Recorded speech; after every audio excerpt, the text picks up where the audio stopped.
정말 이게 나라냐, 정말 이게 국민의 손으로 뽑은 대통령이 맞냐. 따라서 오늘 우리 이 대의원들을 통해서 윤석열 정부를 어떻게 하면 제대로 확실하게 심판할 수 있는 방법이 어떤 것이 있는지. 군정공단 답을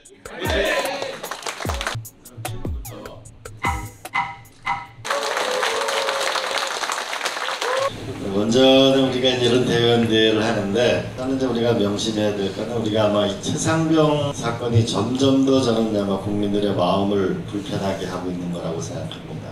결국 이제 한 국가라고 하는 거는 국민의 생명을 지키는 것이 가장 중요한 문제인데, 이 문제에 대해서 국민들의 마음이 점점 더 불편해지고 있다는 것. 그래서 국민의 생명을 지키는 부분에서 이 책임을 다하지 못하는 이 정부. 두 번째는 국민의 재산인데 국가 경제 문제에 대해서 유능함을 보여야 되는데 그러지 못하는 이런 현재 상황, 이 정부에 대해서 우리가 2년 뒤에 오게 될 우리 지방선거, 그 다음에 3년 뒤가 될지 아니면 2년 뒤에 우리가 지방선거하고 대통령 선거를 같이 하게 될지 알 수 없으나, 다가오는 대통령 선거, 지방선거, 그 총선까지 우리가 반드시 승리하자는 데에서 우리 서로 박수를 부탁드립니다.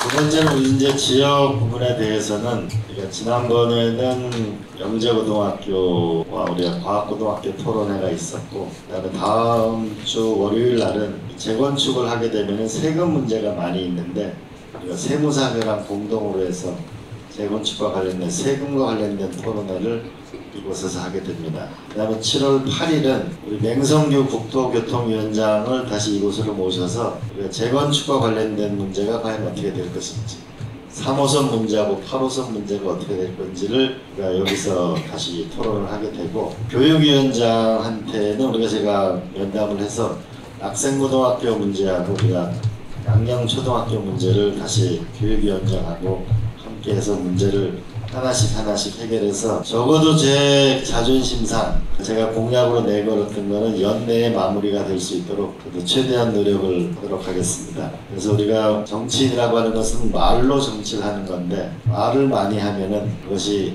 법으로 새겨지고 예산으로 새겨지고 이게 역사를 이루는 거라고 생각합니다. 여러분과 함께 우리가 노력을 해서, 말이라는 게 그냥 스쳐 지나가는 게 아니고 말을 현실로 바꾸는 것이 정치인이고, 그 말을 현실로 바꾸는 일을 함께하는 게 여러분의 동지들이고, 의리지를 모으기 위해서 여기 왔다는 것에서 다시 한번 서로 큰 박수를 보냅시다.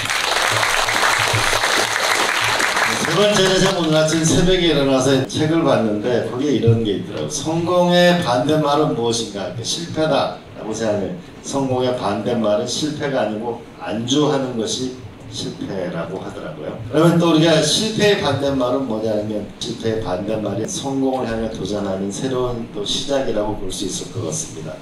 저도 노무현 대통령 후보가 지지도가 1.5%밖에 안 나왔을 때 나는 이분이 대통령이 될 거라고 생각을 했거든요. 많은 분이 왜 그 사람이 대통령이 될 거라고 생각하냐라고, 무슨 근거가 있냐고 물었을 때 저는 근거가 없다고 그랬어요.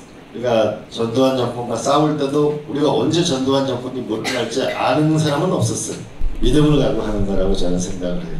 비록 우리가 이번에 김병욱 의원하고 저하고 했지만 그때보다 훨씬 더 좋은 환경이라고 생각하고, 우리가 마음을 모아서 반드시 다가오는 지방선거하고 대선, 다음 총선에서 승리해서, 이건 민주당은 강남에서 지는 정당이 아니고 강남하고 영남에서 이겨야 대한민국이 하나가 되는 나라라는 거, 최전선에 우리가 있다는 믿음을 갖고 함께 도전하고 노력했으면 좋겠습니다. 무더운 여름 우리가 함께 잘 이겨 나갑시다. 고맙습니다.